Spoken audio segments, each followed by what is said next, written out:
राजनीति के आंगन से जुर्म की दुनिया तक, ग्रामीण इलाकों से शहर की गलियों तक,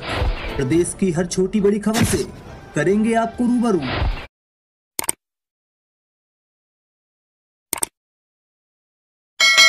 देवेश तिवारी को भारत सरकार द्वारा राज्य स्तरीय दिशा समिति का सदस्य दर्जा प्राप्त करने पर लोगों ने जोरदार स्वागत किया। सदर पलामू लहलहे निवासी देवेश तिवारी को भारत सरकार में झारखंड राज्य के लिए राज्य स्तरीय दिशा समिति का सदस्य दर्जा प्राप्त राज्य मंत्री बनने पर लहलहे पंचायत सचिवालय के प्रांगण में क्षेत्रवासियों द्वारा फूल मालाओं के साथ जोरदार स्वागत किया गया, जहां पर देवेश तिवारी ने देश के यशस्वी प्रधानमंत्री माननीय नरेंद्र मोदी जी का सराहना करते हुए बताया कि जिस तरह केंद्र सरकार हम पर भरोसा करके केंद्र भारत सरकार के द्वारा झारखंड राज्य के लिए राज्य स्तरीय दिशा समिति का सदस्य चुना है, मैं उस पर हमेशा खरा उतरने का कार्य करूंगा। वहीं उन्होंने बताया कि केंद्र सरकार द्वारा राज्य में जो योजनाएं आएंगी उसे मैं झारखंड राज्य में उतारने का काम करूंगा। जिस आशा विश्वास के साथ पार्टी ने हम पर भरोसा की है, मैं उनके कार्यों को शहर से लेकर गांव तक पहुंचाने का काम करूंगा। वहीं इंटक प्रदेश सचिव विवेकानंद त्रिपाठी ने बताया कि आज बहुत खुशी के दिन है कि एक लड़का हमारे छोटे से पंचायत लहलहे से उठकर अपने 26 साल की उम्र में जो पद हासिल किया है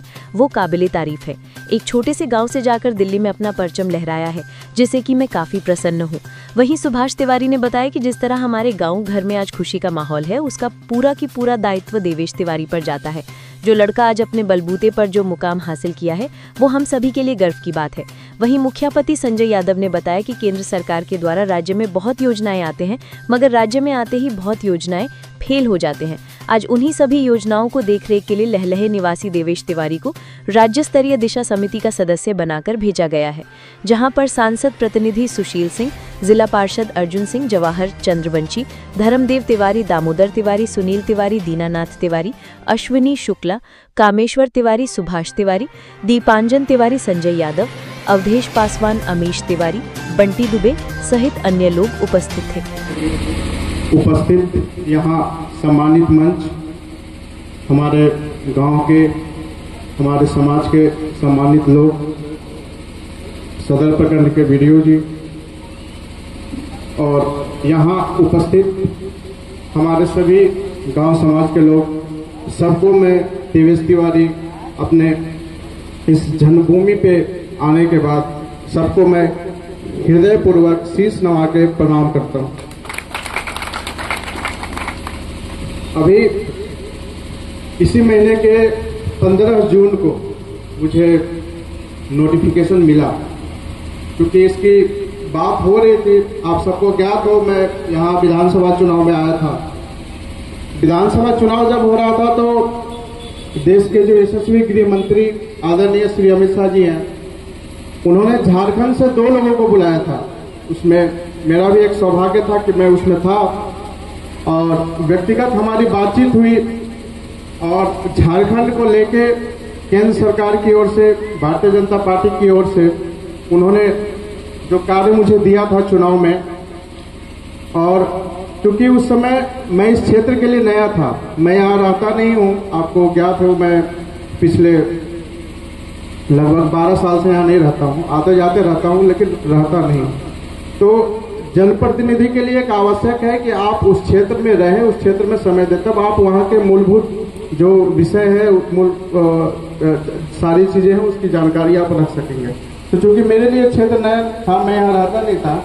तो मुझे माननीय जी ने बोला कि आप देवेश तुम ऐसा करो, पहले झारखंड जाओ, झारखंड रहो, वहाँ के लोगों के बीच रहो, वहाँ के लोगों को समझो, वहाँ क्या समस्याएं हैं, कैसे है, उसको पहले अनुभूति करो, क्योंकि जब तक आप ग्राउंड पे नहीं जाओगे आपको विषय पता नहीं चलेगा। तो उन्होंने बोला कि चिंता नहीं करना है, अभी विधानसभा का चुनाव है और तुम्हारी उम्र अभी 26 साल है, तो ऐसे कोई बड़ी बात नहीं है, आप जाओ और मैं जल्द कुछ न कुछ आपके लिए सोचा हूँ, वो आपको मिलेगा। तो माननीय गृह मंत्री जी का आश्वासन था। अभी आपको बताते हुए मैं हर्ष हो रहा है कि भारत सरकार में जितनी भी आयोग, समिति, बोर्ड, निगम आज तक के भारतीय राजनीतिक इतिहास में 26 साल के उम्र में किसी की नियुक्ति नहीं हुई है। यह बात मुझे स्वयं गृह मंत्री जी ने बताया। अभी मैं उनसे मिला, उनका आशीर्वाद लिया अभी नोटिफिकेशन के बाद, तो उन्होंने बताया। और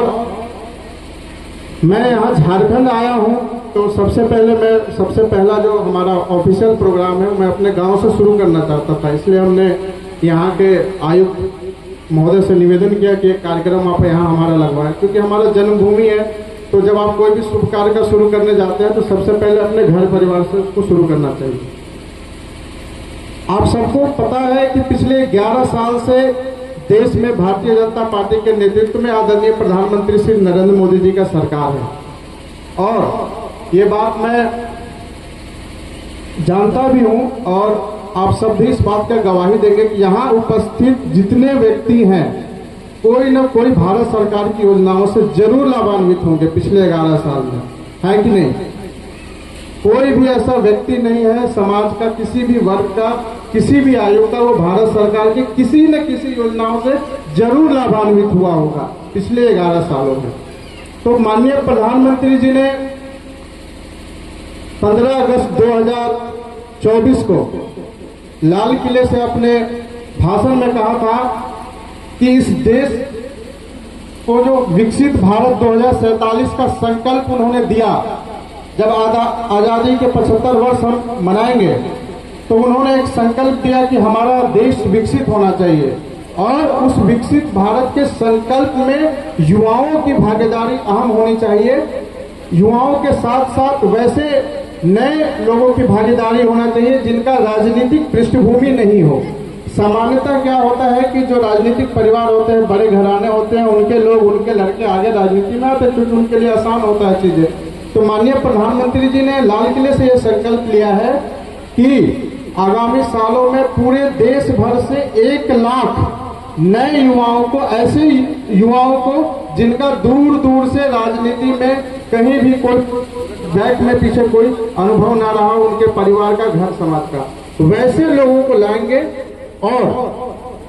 जब विकसित भारत की बात हो रही है तो विकसित भारत तभी बनेगा जब विकसित गांव होगा, विकसित जिला होगा, विकसित हमारा राज्य होगा, तब जाके